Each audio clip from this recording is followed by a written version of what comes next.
Use code BigFry for 10% off your next game or subs order.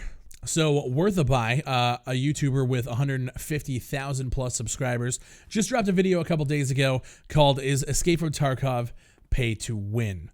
And this is my response video to that video. Is Escape from Tarkov pay to win?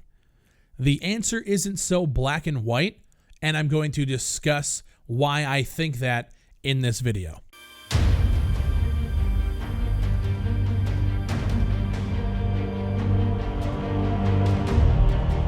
So I think the first thing we need to do is establish what does it mean to have pay-to-win mechanics or to be a pay-to-win game. When you look it up and you ask Google what it is, you get this definition. In some multiplayer free-to-play games, players who are willing to pay for special items or downloadable content may be able to gain a significant advantage over those playing for free. Some critics of such games call them pay-to-win or pay-to-win games. If you look up the Urban Dictionary definition, games that let you buy better gear or allow you to make better items than everyone else at a faster rate, and then makes the game largely unbalanced even for people who have skill in the game without paying. WorthABuy's video discussed the different pre-order packages that you can get, and there are 4 that you can get as of right now. You have the standard edition, and I'm not going to go through all of the items that you get, but just know that every incremental pre-order edition gets you more items. So the first one will get you like 3 pistols and an AK.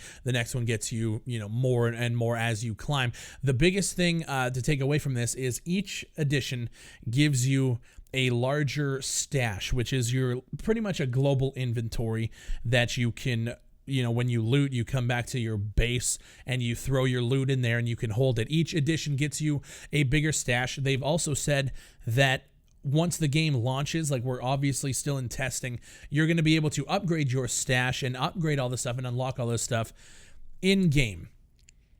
And here's the part where I believe that I side with what WorthABuy is saying. And just know, I see this and I agree with both sides of the coin here. But I want to talk about his side. I want to give a little bit more perspective. When we're looking at the definition of pay to win, WorthABuy is looking at the same way that I actually look at it. If you were able to purchase a version of the game that gets you unlockable gear that can be used in a multiplayer setting, where you are able to have gear that another player doesn't have, that is the definition of pay to win in almost every sense of the word. When you look at it and you look at definitions and you ask people, pay to win is that you have special items, special gear, downloadable content that isn't readily available to everybody at the beginning. So if you have 2 people, and this is kind of how he explained it as well, if you have 2 people that drop in and you give them every single piece of gear, obviously this is in a perfect vacuum environment.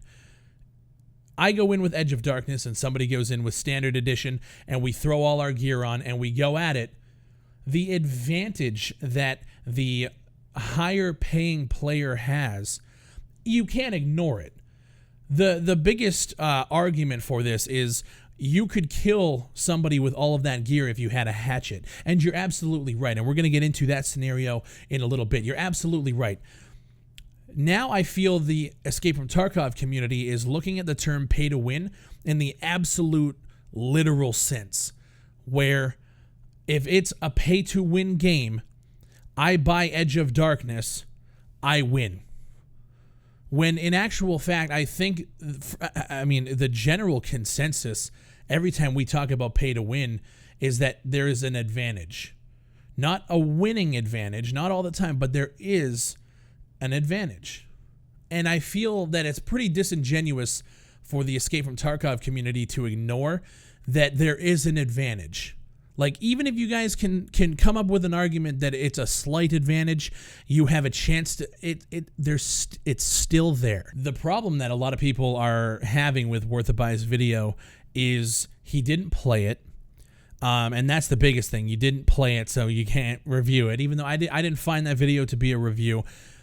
They said that he didn't play it, which means he's saying things like you have a huge backpack, and he's assuming that this is a huge advantage. It's really not a huge advantage. However, it is it is an advantage. Like it might not be the thing that tips it over the edge. A backpack's a backpack. You can buy them, you can earn them pretty quick. But what he is saying is it is a pay-to-win mechanic at the end of the day. It falls under the category of the pay-to-win definition.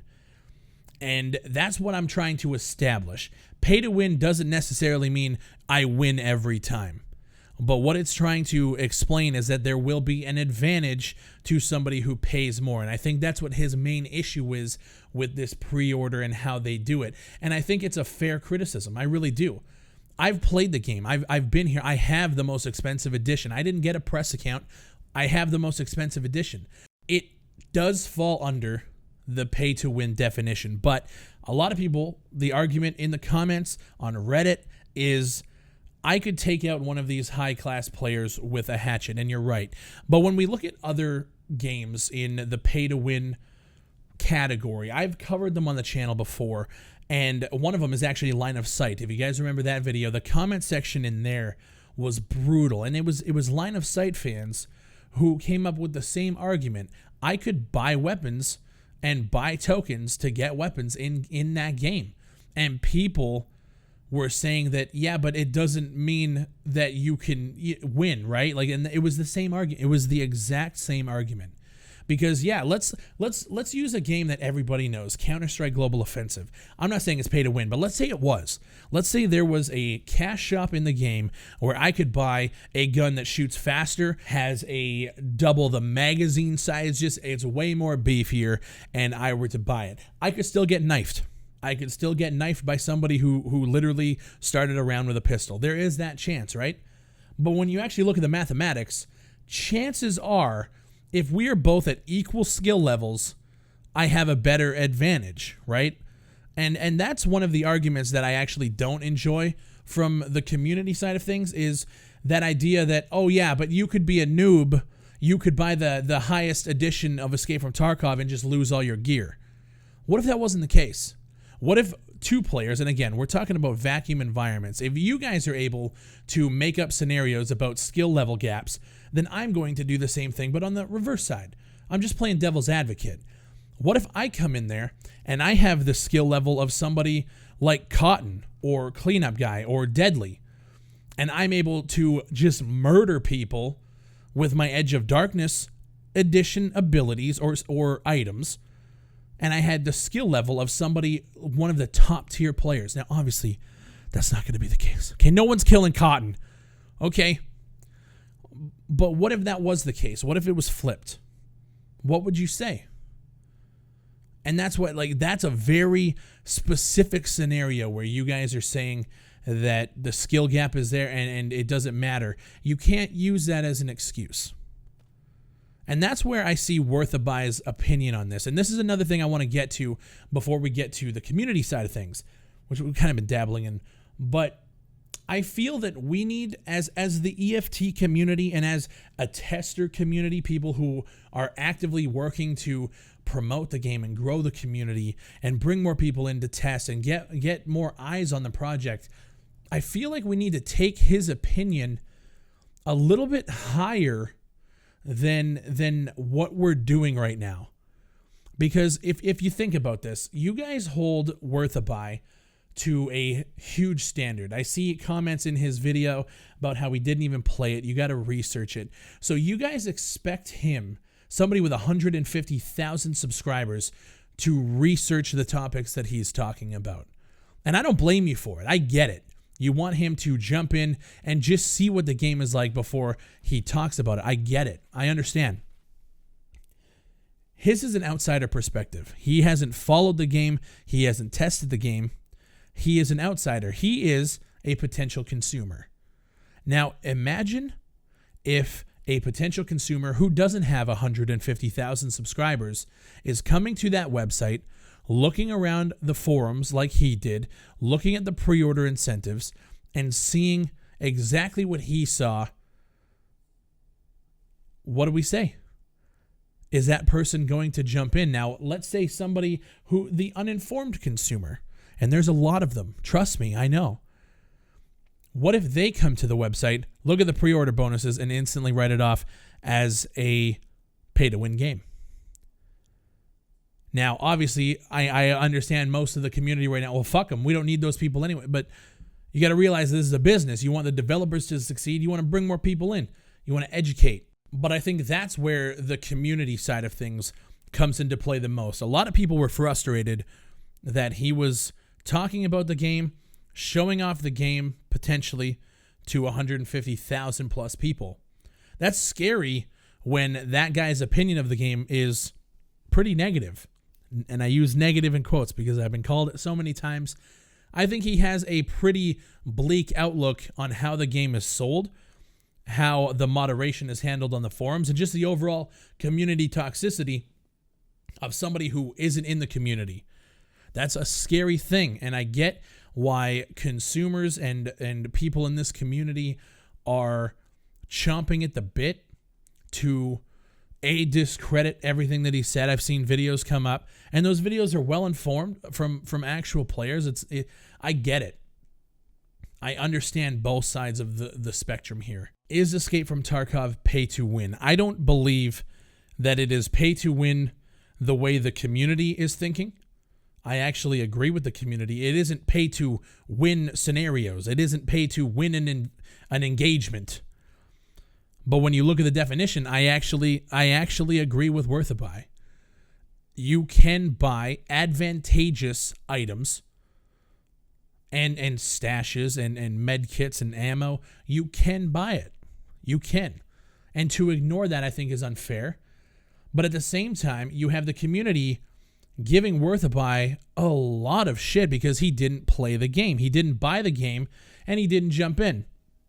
And I find it hilarious that just 2 weeks ago, the entirety of the gaming community is yelling at everyone to not buy Battlefront 2, to skip it, don't support EA and their bullshit practices. Now, WorthABuy makes a video talking about Escape from Tarkov and how he thinks that the practices are bullshit. That it's his opinion at the end of the day. And the general consensus was buy the game, support them, see what it's like, and then talk about it. But when it's Battlefront, we don't have to purchase the game to form an opinion. I could have made 100 Battlefront videos talking shit about loot crates, and you guys would have been fine with it. Or at least my viewers would have been fine with it. But when WorthABuy has an issue, you guys want him to put his money down and buy the game and support devs and do that. I think that there's a double standard there. I think that you can't have it both ways. And if WorthABuy thinks that the pre-orders for the game are shady, I think it's well within his right to discuss it. It's his channel. And I think that if he wasn't talking about gameplay. And that's one thing I find too. When I talk about practices of games that I haven't played, you always get those comments. You haven't played it, so shut the fuck up. You don't know. But we can't pick and choose our battles like that. If he thinks the game is pay to win, that's his prerogative. It's unfortunate because I actually don't find the gear that you get, if you were to buy the top tier, I don't find that you get that much of an advantage. And I'm terrible at the fucking game. I'll be the first to admit it. I'm going to lose all that gear. But that doesn't negate the fact that it does technically fall under the definition. I don't think it is. I actually think that if he picked it up and played it, I think he would have a much better understanding and a much better grasp on the project itself. But I'm not going to sit here and try to make him feel bad for not putting his money down to a project that he doesn't think is on the up and up. I don't think that's fair, and I don't think that's a good ask. We as the EFT community need to dial it the fuck back. This is one guy's opinion. And you look at what Cleanup is doing on Twitch, and we got to start focusing on that shit.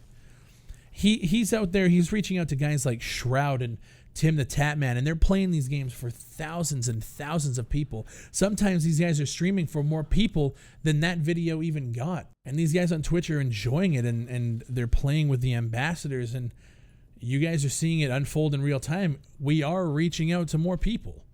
Now, right now, I think the game is in a state that maybe we should wait a little bit. But at the end of the day, the community's the community. I've got thrown a lot of shit from the community. There's no doubt about it over opinions that I've had. So I know what he's going through. I know what he's dealing with. I get it. There's going to be some people in this comment section who listen to the first minute and are already ready to just pitchfork it. And I'm just saying, I think we need to be better, and I think we need to focus on where we're going into 2018 and not spend all of our energy on this. But as always, I invite you to leave a comment down below and let me know what you guys think. I know this is going to stir the pot even more because I feel like the EFT community on Reddit, on the YouTube side of things, I think you guys are looking for blood right now. And I know I'm going to get some of that shit thrown this way as well, but I feel like if we just look at it from both sides, I don't know. I see both sides. I get it. I know the community wanted him to experience it, but I also get why he didn't jump in, and I get why he has those preconceptions. And I feel like we should try to do a better job of explaining why. But that's just my opinion, guys. If you want to check out the Patreon or my website, the links are down in the description below. Use code BigFry, 10% off your Gamer Subs order. I am sponsored by them now. The link is down in the description. Thank you guys for watching, and I'll see you on the next one.